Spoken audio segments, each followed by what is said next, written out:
Presidente, quero aproveitar este clima justiceiro que faz arder em santa ira os corações dos que levantam as bandeiras do civismo e da luta contra a corrupção, para lembrar o maior escândalo, o escândalo mãe de todas as vergonhas e malfeitos recentes.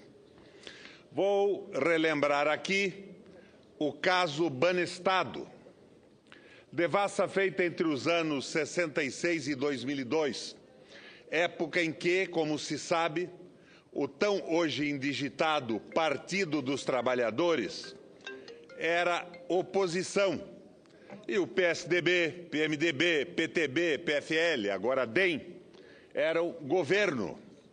A investigação do caso Banestado, intitulada no âmbito policial de Operação Macuco, foi a maior investigação criminal do país de todos os tempos e a precursora de outras grandes operações que se sucederam nas gestões do presidente Lula e da presidente Dilma.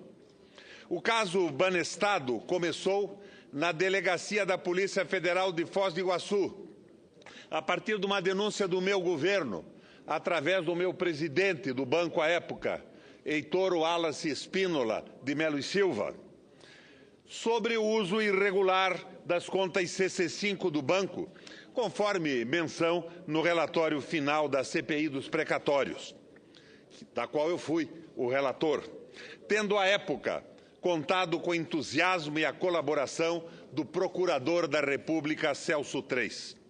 O inquérito mãe, o inquérito 207 de 98, DPF Foz do Iguaçu, foi presidido pelo delegado federal José Castilho Neto e sua equipe de policiais federais, composta, dentre outros, pelos peritos criminais Renato Barbosa e Eurico Montenegro.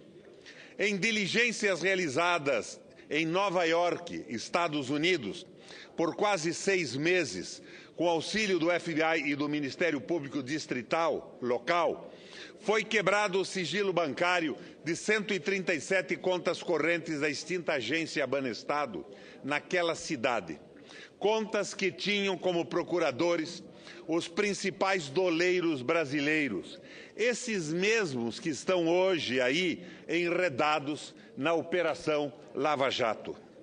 Com isso, descobriu-se, num primeiro momento, o desvio e a evasão de divisas brasileiras no montante de 30 bilhões de dólares, o que possibilitou aos investigadores traçarem o que se chamou à época o mapa da corrupção brasileira. Como o prosseguimento das investigações, os desvios de dinheiro de evasão de divisas revelaram-se ciclópicos, chegando à fantástica soma de 124 bilhões de dólares.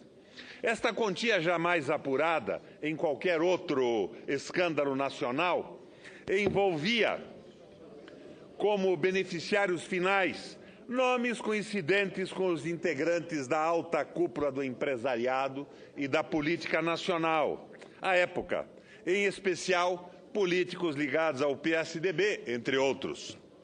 Como não se ignora, e se ignora é porque a omissão é seletiva e altamente conveniente, o período da investigação da CPI foi dos anos de 66 a 2002.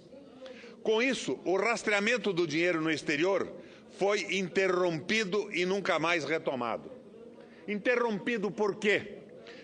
Porque o delegado Castilho, no início do governo Lula, por ordem do ministro da Justiça, Márcio Tomás Bastos, foi afastado das investigações e outro delegado assumiu a presidência do inquérito. Em consequência, a prova criminal ficou prejudicada, pois crime financeiro tem a sua materialidade delitiva no dinheiro e o seu rastro também, sem o que não há prova hábil para condenação. Ao invés de prosseguir o rastreamento do dinheiro evadido para chegar aos verdadeiros protagonistas do esquema criminoso, estranhamente o novo delegado com aval do diretor-geral da Polícia Federal, optou por apenas investigar em território nacional, através da operação policial chamada Farol da Colina, e passou a investigar os doleiros responsáveis pela operação. 70 doleiros foram presos, com alta repercussão midiática, inclusive Alberto Youssef, mas sem qualquer efeito prático, pois tais crimes continuaram a ser praticados, como há de se ver nos escândalos posteriores. Os processos foram, em sua maioria, presididos pelo juiz Sérgio Moro, da Justiça Federal de Curitiba. No entanto, ou geraram absolvição por falta de provas, ou prescreveram por inércia da Polícia Federal e do Ministério Público Federal. Nos inquéritos do caso Banestado, o doleiro Alberto Youssef foi indiciado ao menos 5 vezes, tendo sido condenado pelo menos em um deles. O banco de dados com indícios criminais elaborados à época serviu de base durante 10 anos subsequentes para o fomento de todas as grandes investigações de crime financeiro no Brasil, incluindo a Operação Lava Jato. O grande legado do trabalho do delegado Castilho e do promotor Celso Tres e suas equipes. O legado do banco de dados, o desvendamento do caminho do dinheiro, do modus operandi, a revelação dos nomes e sobrenomes dos notáveis que desviaram a valores da época 124 bilhões de dólares, muito mais que as reservas cambiais do Brasil então. Especulou-se muito porque o falecido ministro e advogado de tantas causas, Márcio Tomás Bastos, que efetivamente mandava na Polícia Federal, mudou o delegado que presidia o inquérito e os rumos da investigação. O ex-ministro não está mais entre nós. Deixemos de lado, portanto, as perguntas sem respostas possíveis.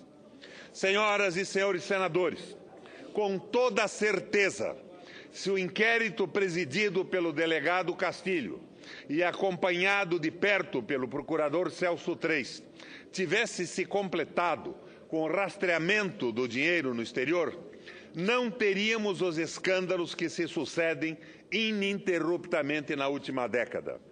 Porque o inquérito-mãe, o ponto de partida para desvendar toda a trama da corrupção no país, foi abandonado. Por quê? Porque nunca se seguiu o rastro dos 124 bilhões de dólares desviados para o exterior. Como investigar os desvios de hoje, sem retomar as investigações do delegado Castilho e do procurador Celso Tres?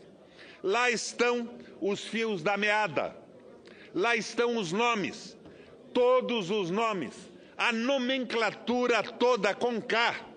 Lá está a tecnologia da corrupção, da fraude, do roubo, da sonegação, da malversação, da propina, dos trambiques, das concorrências e compras viciadas e superfaturadas. Lá estão Alberto Youssef e os 70 doleiros. Lá estão as delações premiadas, que logo em seguida foram traídas pelos delatores. Nada, por mais espantoso que se apure hoje, é novidade frente àquela desditosa investigação.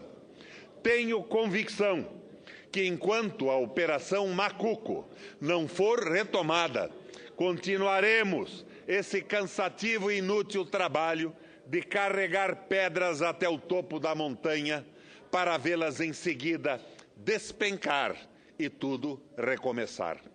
Por fim, uma notícia que confirma a seletividade das determinadas operações de combate à corrupção.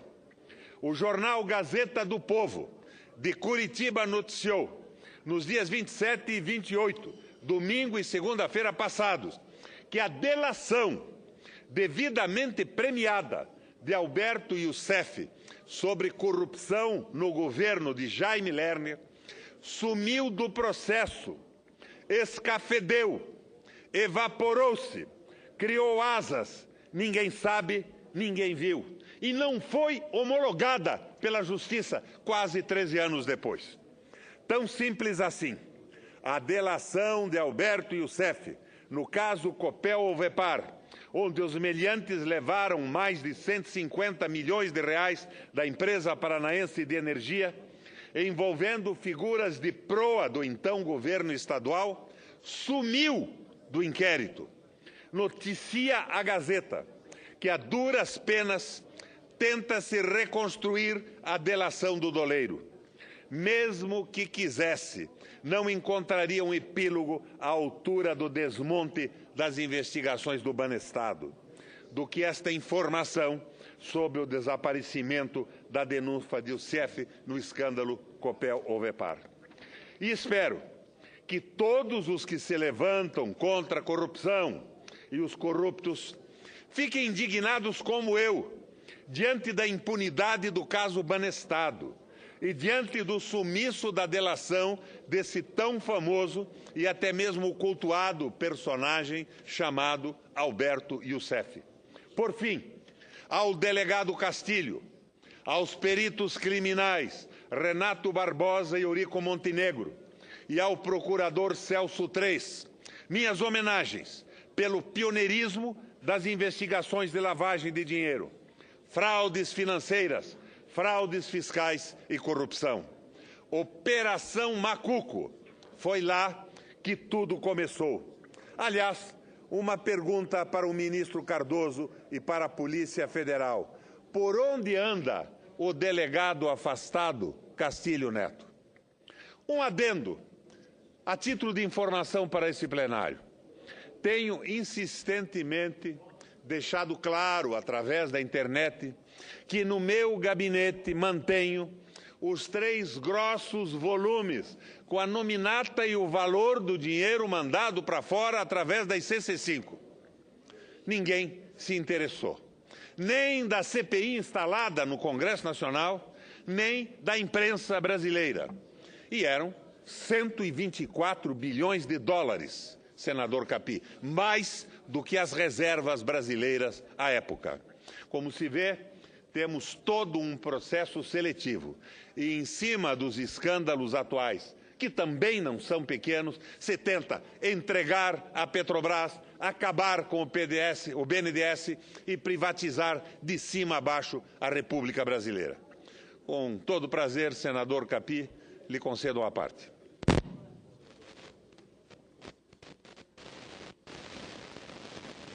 Não tem som.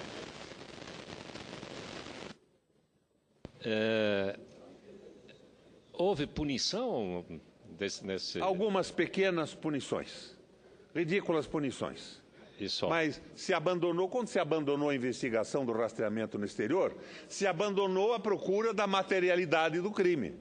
E no crime financeiro, não sabendo onde está o dinheiro e o seu caminho, ninguém pode ser condenado. E eram 124 bilhões de dólares, mais do que as reservas do Brasil. E além disso, eu tenho no meu gabinete esses nomes. Por que o raio da imprensa brasileira não se interessa por isso?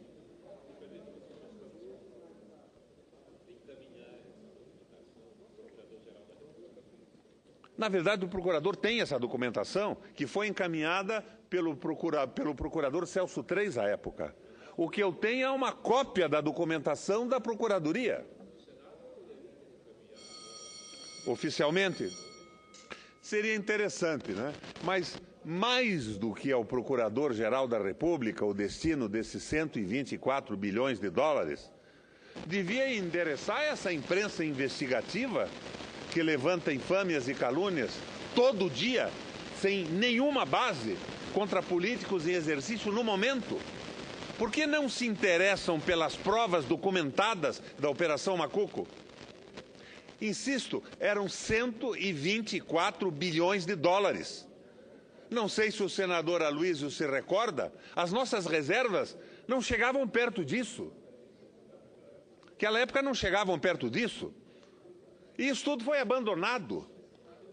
E o modus operandi é o mesmo modus operandi que continuaram usando empreiteiros e políticos corruptos. E os empresários brasileiros sonegadores que desviavam esse dinheiro. Então, o que eu estou tentando dizer agora é que a Procuradoria-Geral da República devia se interessar por isso.